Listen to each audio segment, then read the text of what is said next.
ခီးတဲ့အပြည့်ပါတဲ့လေရင်တစ်စင်းကပင်လယ်နက်ထဲပြတ်ကျသွားခဲ့တယ်ဒါပေမဲ့လေရင်ခန်းထဲကိုရေတစ်စက်တောင်မဝင်လာခဲ့ဘူးဒါကြောင့်အတွင်းကလူတွေကလုံခြုံနေခဲ့တယ်သူတို့မသိတာကတော့လေရင်ဟာပင်လယ်အောက်မီတာရာချီနေတဲ့နေရာမှာပိတ်မိနေတယ်ဆိုတာပဲအောက်ဆီဂျင်ကုန်သွားရင်သူတို့အသက်တွေအန္တရာယ်ကျရောက်လာမယ်။နှက်ဆိုင်လုံးတဲ့အတွက်စက်တွေကလည်း signal မဖမ်းနိုင်ခဲ့ဘူး။ control room ကတော့ပြတ်ကျတဲ့အကြောင်းဘာချက်လက်မှမရခဲ့ဘူး။အဲ့ဒီအချိန်မှာပဲ captain ကပတင်းပေါက်ကနေကြည့်လိုက်တော့ရေတွေဖြည်းဖြည်းချင်းဝင်လာတာကိုတွေ့လိုက်ရတယ်။ဒါကိုမြင်ပြီးသူကခီးတဲ့အားလုံးကိုတနေရာထဲစုခေါ်လိုက်တယ်။ပြီးတော့ signal receiver ကိုယူပြီးရေမျက်နှာပြင်ပေါ်တက်ကအကူကြီးခေါ်မယ်လို့ပြောခဲ့တယ်။အမျိုးသမီးတစ်ယောက်ကတော့ဒီလောက်နဲ့တဲ့နေရာမှာတကားဖွင့်လိုက်ရင်ရေဖိအားကြောင့်အားလုံးချက်ချင်းတင်နိုင်တယ်လို့သတိပေးခဲ့တယ်။ captain ကတော့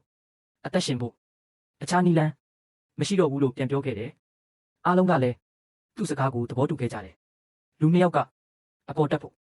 လုံခြုံရေးအင်ဂျီတွေအမြန်ဝစ်လိုက်ကြတယ်။ captain တကားဖွင့်လိုက်တာနဲ့ပြင်းထန်တဲ့ရေဖိအားကြောင့်သူ့အဖေကနောက်ကိုလွင့်သွားခဲ့တယ်။ပြီးတော့ရေတွေကလေရင်ခန်းထဲဆက်ဝင်လာတယ်။ captain ကအောက်ဆီဂျင်ပေးပြီးသူ့ကိုကယ်ဖို့ကြိုးစားခဲ့ပေမဲ့အဲ့ဒီအချိန်မှာသူကတိတ်ဆုံးနေပြီဖြစ်တယ်။ captain ကတော့သူ့ကိုထားခဲ့ပြီးအပြင်ထွက်သွားခဲ့တယ်။ပြီးတော့ rescue bag ကိုဖွင့်လိုက်တယ်။အဲ့ဒါကရေမျက်နှာပြင်ဘက်ကိုအမြန်တက်သွားခဲ့တယ်။ captain ကလည်း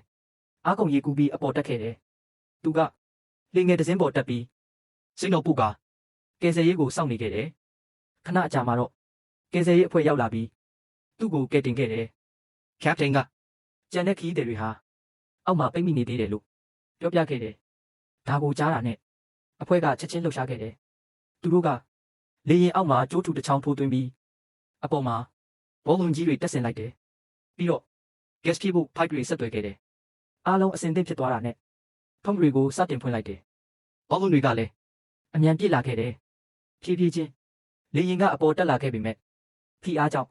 လေရင်တကားပွင့်သွားပြီးရေတွေဆက်ဝင်လာခဲ့တယ်။လေရင်ကအမြန်ရေမျက်နှာပြင်မရောက်ရင်လူအားလုံးရေနစ်တေဆုံးနိုင်တယ်။ကံကောင်းစွာနဲ့မကြခင်မှာပဲလေရင်ရဲ့ရှေ့ပိုင်းကရေမျက်နှာပြင်ပေါ်လာခဲ့တယ်။လေရင်အပေါ်တက်လာတာနဲ့အမျှအတွင်းကရေတွေကလည်းတဖြည်းဖြည်းလျော့နေလာခဲ့တယ်။ကြည့်ရှုပေးတာကျေးဇူးတင်ပါတယ်။ကြိုက်နှစ်သက်ရင် subscribe လုပ်ပေးပါ